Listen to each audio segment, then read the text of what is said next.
লিপি ফুপিয়ে ফুপিয়ে কান্না করছে। রকি মাথায় হাত বুলিয়ে শান্ত করার চেষ্টা করছে। লিপি রকির হাত সরিয়ে সান্ত্বনা পেয়ে শান্ত হবার বদলে আরো জোরে জোরে কান্না করতে লাগলো। রকি বলল, একটু বোঝার চেষ্টা করো, আমার সমস্যাগুলো কি তুমি দেখবে না? লিপি বলল, আমার জীবনটা সমস্যার মধ্যে চুবিয়ে রেখে তুমি আমাকে বলছো আমি তোমার সমস্যা বুঝি না? যদি সমস্যা নাই বুঝতাম তাহলে তো এতদিন লিজার সাথে সংসার করতে পারতে না। রকি বলল, আমি মানছি তোমার কথা, কিন্তু তুমি তো সবই জানো আমি কেন তোমাকে কষ্ট দিয়ে লিজাকে বিয়ে করেছিলাম। তারপরও যদি অহেতুক আমার উপর প্রেশার দাও তাহলে তো মরণ ছাড়া কোনো গতি নেই। লিপি বলল, আমি তোমাকে মরতে বলছি না, আমাকে বিয়ে করতে বলছি, আমার স্বীকৃতি চাচ্ছি। রকি বলল, আমি তো বলিনি তোমাকে স্বীকৃতি দেব না, বিয়ে করব না। লিপি বলল, তা কবে করবে? আমি মরে যাবার পরে? রকি লিপিকে জড়িয়ে ধরে বলল, অনেক ভালোবাসি তোমাকে, প্লিজ কান্না করো না। লিপি রকিকে ধাক্কা দিয়ে দূরে সরিয়ে দিয়ে বলল, আর মিথ্যে কথা বলে পাপের বোঝা ভারী করো না।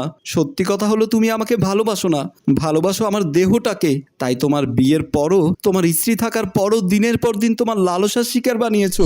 রকি বলল, লিপি তুমি এত বড় কথা বলতে পারলে? লিপি উত্তেজিত হয়ে বলল, বড় কথা হোক আর ছোট কথা হোক, আমি তোমার রক্ষিতা, তাই এ কথা বলতে বাধ্য হলাম।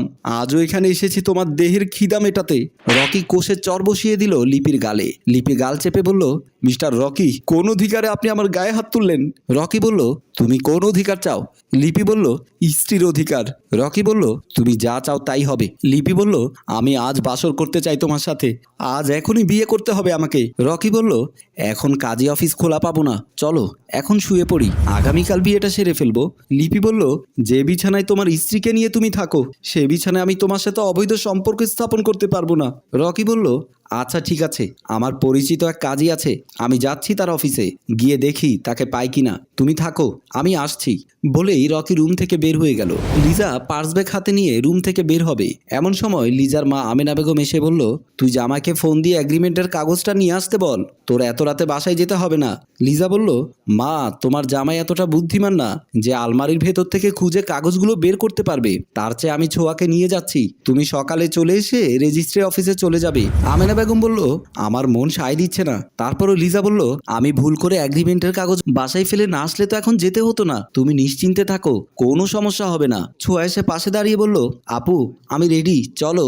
আমেনা বেগম ছোঁয়াকে বলল, তোকে বললাম মাছগুলো ফ্রিজ থেকে বের করে একটু রান্না কর, তুই বললি তোর মাথা ব্যথা করছে, আর এখন দুলাভাইয়ের বাসায় যাবার কথা শুনে মাথা ব্যথাগুলো কি হাওয়া হয়ে গেল? লিজা বলল, থাক মা, ও ছোট মানুষ, এই বয়সে ওর ঘুরে বেড়াতে একটু ভালো লাগবেই, তুমি চিন্তা করো না, আমি আসছি। বলে এই রুম থেকে লিজা ও ছোঁয়া বের হয়ে গেল। মোহাম্মদ জয়নাল আবেদিন এলাকার সম্মানিত একজন কাজী, অফিসের কাজ শেষে বের হবে, এমন সময় রকি অফিস রুমে ঢুকে সালাম দিয়ে বলল, কাজী সাহেব একটা বিয়ে পড়াতে হবে। কাজী বলল, কি অবস্থা রকি সাহেব, এত রাতে আবার কার বিয়ে? আমি তো অফিস বন্ধ করে দিয়েছি, বাসায় মেহমান আসবে, জরুরি বাসায় যেতে হবে। রকি বলল, প্লিজ কাজী সাহেব আমার অনুরোধটা একটু রাখুন, বিয়েটা শেষ করে বাসায় চলে যাবেন, প্রয়োজনে আমি আপনাকে বাসায় পৌঁছে দেব। কাজী বলল, কি ব্যাপার, এত জরুরি কেন, তা কার বিয়ে? রকি আমতা আমতা করে বলল, আমার বিয়ে। কাজী অবাক হয়ে বলল, কি বলেন রকি সাহেব, আপনি তো 1 বছর হলো বিয়ে করেছেন, আবার বিয়ে করতে চাইছেন? রকি বলল, হাদিসে তো 4 বিয়ে জায়েজ আছে, তা আমি তো 2টো করতেই পারি। কাজী বলল, অবশ্যই পারেন, তবে আজকে সম্ভব নয়, আগামীকাল সকাল 10টায় আসুন, বিয়ে পড়িয়ে দেব।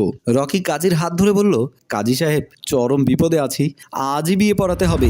কাজী বলল, আহা আপনি আমার সমস্যা তো বুঝবেন, আমার বাসায় শ্বশুর বাড়ির লোকজন আসবে, বুঝেন তো, শত হলেও শ্বশুর বাড়ির লোক বলে কথা।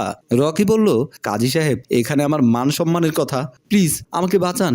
কাজী বলল, বড় বিপদে ফেলে দিলেন। রকি বলল, কোনো বিপদ হবে না, আপনার বাসা তো আমার বাসার কাছেই, চলেন আমার বাসায় বিয়েটা পড়িয়ে দিয়ে অল্পের মধ্যে বাসায় চলে যেতে পারবেন। কাজী আবারও অবাক হয়ে বলল, কি ব্যাপার রকি সাহেব, স্ত্রীর সামনেই কি দ্বিতীয় বিয়ে করতে চাইছেন?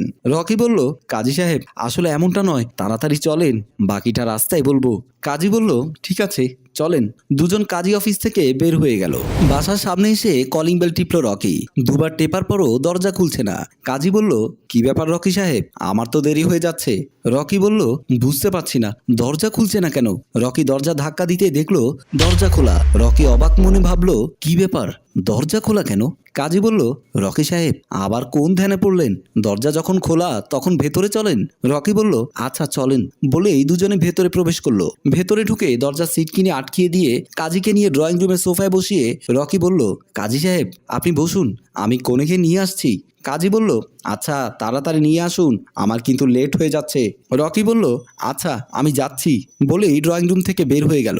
বেডরুমে প্রবেশ করতেই রকি চিৎকার দিয়ে দরজা ধরে থ মেরে দাঁড়িয়ে গেল। কাজী সাহেব চিৎকার শুনে বসা থেকে উঠে দাঁড়িয়ে দৌড়ে ড্রয়িং রুম থেকে বের হয়ে গেল।